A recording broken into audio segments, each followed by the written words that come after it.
Good morning students, welcome to your B Ed first year class. आज की कक्षा में हम शिक्षा की अवधारणा के तहत शिक्षा के साधन को पढ़ेंगे। That means agencies of education. साधन अंग्रेजी शब्द एजेंसी का हिंदी रूपांतरण है।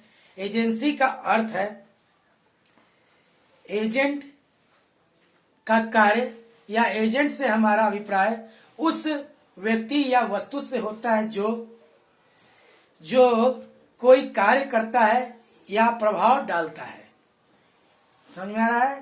डेट मीन्स एजेंट से हमारा अभिप्राय उस व्यक्ति या वस्तु से है जो कोई कार्य करता है या प्रभाव डालता है। अतः शिक्षा के साधन वे तत्व कारण स्थान या संस्थाएं हैं जो बालक का पर शैक्षिक प्रभाव डालते हैं।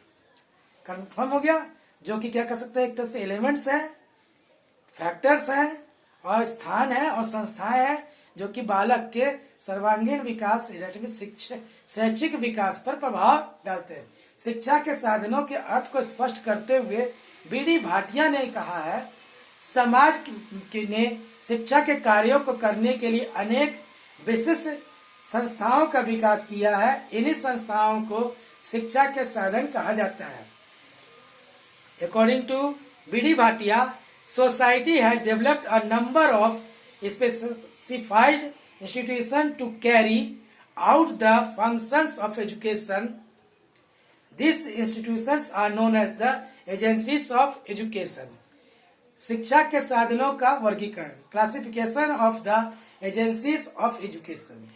शिक्षा के साधनों को निम्नलिखित भागों में बांटा गया। पहला, सक्रिय और निष्क्रिय, that means active and passive agencies of education. दूसरा, औपचारिक और अनौपचारिक, that means formal and informal. Dewey ने शिक्षा के औपचारिक और अनौपचारिक साधनों को शिक्षा का सभिप्राय और आकस्मिक विधियां, that means international and incidental mode of education बताया है। हेडरसन ने इन दोनों साधनों के अंतर को निम्न प्रकार से स्पष्ट किया। जब बालक व्यक्तियों के कार्य को देखता है और उनका अनुकरण करता है और उनमें भाग लेता है, तब वह अनौपचारिक रूप से शिक्षित होता है। जब उनको सचेत करके जानबूझकर पढ़ाया जाता है तो वह औपचारिक रूप से पढ़ा होता है। लेकिन जो पहला हमारा है सक्रिय और निष्क्रिय, जो शिक्षा में सक्रिय अभिकरण में हमारा घर, परिवार, विद्यालय, धार्मिक संस्थाएं, राज्य, क्लब, समाज कल्याण केंद्र आते हैं। इनमें शिक्षा देने वाले और शिक्षा प्राप्त करने वाले प्रत्यक्ष क्रिया प्रतिक्रिया करते हैं। ये दोनों एक दूसरे के क्रिया प्रकृतिया में आते हैं। इस प्रकार दोनों के आचरण में रूपांतरण होता है। इन क्रिया प्रतिक्रिया के फलस्वरूप शिक्षा की प्रक्रिया अग्रसर होती रहती है। क्लियर है सभी को? इसी को बोलते हैं हम लोग उसके बेस पे। और निष्क्रिय अभिकरण में वे अभिकरण आते हैं जिनका प्रभाव एक तरफा होता है। इन पर प्रतिक्रिया में एक पक्ष सक्रिय होता है, दूसरा पक्ष निष्क्रिय होता है। ये अभिकरण, इस अभिकरण का अर्थ में सक्रिय, क्योंकि वे दूसरों को प्रभावित करते हैं और स्वयं दूसरों से प्रभावित नहीं होते। इनमें श्रोता दर्शक ही सक्रिय होता है। इनमें सिखाने वाले पर कोई प्रभाव नहीं पड़ता है। इसी कारण इनको निष्क्रिय कहा जाता है। इस अभिकरण में रेडियो, टेलीविजन, चलचित्र, समाचार पत्र पत्रिकाएं इत्यादि आते हैं। अगला होता है कमर्शियल और नॉन कमर्शियल, जिसे कह सकते हैं हम लोग व्यावसायिक और अव्यावसायिक। जिसके अंतर्गत देखिए जो विद्वान ब्राउन के कथनानुसार शिक्षा के अभिकरणों को औपचारिक या अनौपचारिक या कह सकते हैं व्यावसायिक या अव्यावसायिक के रूप में भी रखा जा सकता है।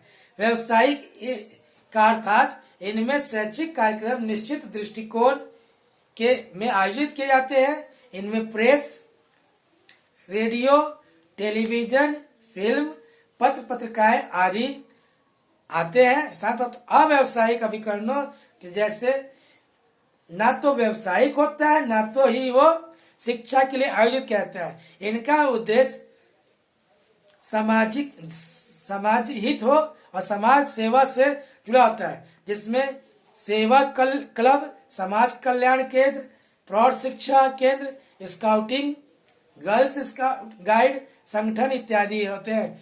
ये अभिकरण अपने कार्यक्रम में भाग लेने वालों में ज्ञान में वृद्धि करते हैं, साथ ही सामाजिकरण के महत्व भूमिका को अदा करते हैं।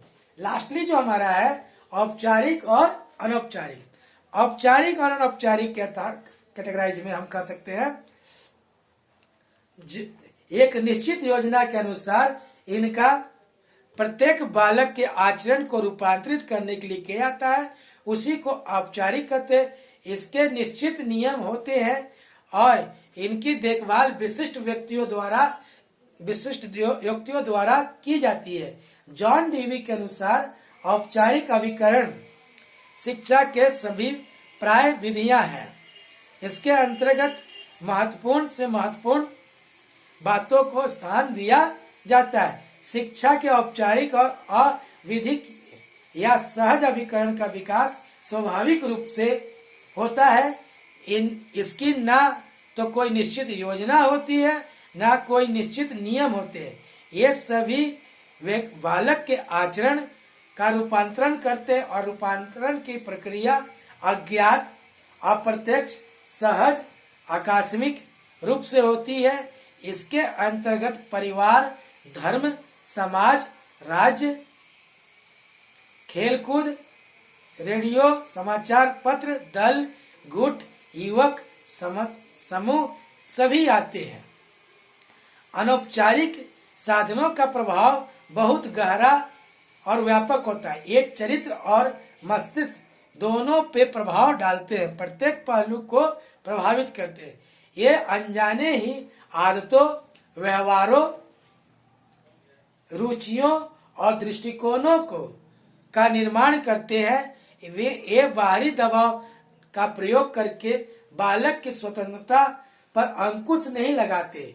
इस प्रकार बालक इसके माध्यम से सहज रूप से शिक्षा प्राप्त करता है।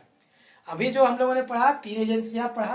पहला हम लोगों ने पढ़ा सक्रिय और निष्क्रिय, दूसरा पढ़ा व्यावसायिक और अव्यावसायिक, तीसरा पढ़ा औपचारिक और अनौपचारिक। कल की कक्षा में हम लोग इसमें पढ़ेंगे औपचारिक और अनौपचारिक के बीच में अंतर को स्पष्ट करेंगे। धन्यवाद।